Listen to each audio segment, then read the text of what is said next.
पाऊस 25 तारखेपर्यंत खूप पडणार आहे. त्याच्यानंतर 26, 27, 28, 29, 30ला थोडा कमी प्रमाणात होईल. पण त्याच्यानंतर मध्ये सांगायचं झालं 30 मे पर्यंत असा थोडा भाग बदलत पाऊस पडणार आहे.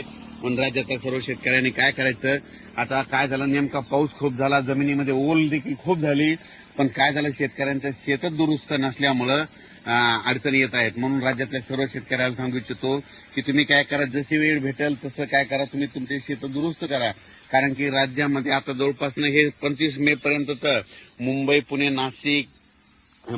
नाशिक नगर जिल्हा मुसळधार पाऊस पडणार आहे. म्हणून हा अंदाज लक्षात आहे. आज देखील मुंबईला मुसळधार पाऊस असणार आहे. मुंबईकरांनी सतर्क राहण्याची गरज आहे. म्हणून हा अंदाज लक्षात आहे. आणि राज्यात मात्र दररोज 2-2 दिवस प्रत्येक ठिकाणी मुक्काम करत हा पाऊस संपूर्ण राज्यावर पडणार आहे. विदर्भात पडणार आहे, पूर्व विदर्भात पडणार आहे, मराठवाड्यात पडणार आहे, पश्चिम महाराष्ट्र, उत्तर महाराष्ट्र, दक्षिण महाराष्ट्र, कोल्हापूर इकडे सगळीकडेच पडणार आहे. म्हणून हा अंदाज लक्षात येतं.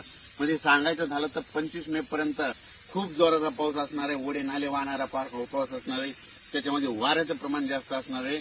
म्हणून आणखीन एक खास करून, कारण की या पावसामध्ये सर्व माझ्या शेतकऱ्याला एक विनंती आहे की तुम्ही काय करा, तुमची ह्या 25 मे पर्यंत तुमची जनावरे असे झाडाखाली बांधू नका. कारण की काय झालं, आज आमच्या तालुक्यात देखील खूप ठिकाणी विजा पडल्या, जनावरे खाली असल्यामुळं त्या जनावरे दगावली. आणि विजा पडत असताना, कडकडत असताना झाडाखाली तुम्ही देखील थांबू नका. आपले पाळीव प्राणी देखील बांधू नका. माझी सगळ्याला विनंती आहे. कारण की म्हणजे काय झालं, महाराष्ट्रभर बघितलं तर विजेमुळे खूप शेतकऱ्यांचं पशुधनाचं खूप नुकसान झालं. माझी परत विनंती की विजा कडकडत असताना झाडाखाली थांबू नका. डायरेक्ट घर जवळ करा, पण कुठं म्हणजे झाडाखाली निवारा घेऊ नका, ही माझी विनंती आहे. आणि राज्यातल्या सर्व शेतकऱ्याला सांगू इच्छितो की म्हणजे तुम्ही काय करा, 30 मे पर्यंत तुम्ही तुमचे कामं आटपून घ्या. त्याच्यानंतर काय होणार आहे, परत वातावरण तयार होणार आहे आणि यावर्षी लवकर पेरणी होण्याचा चान्स आहे. म्हणजे सांगायचं झालं तर जूनच्या दुसऱ्या आठवड्यात चांगली पेरणी लागल.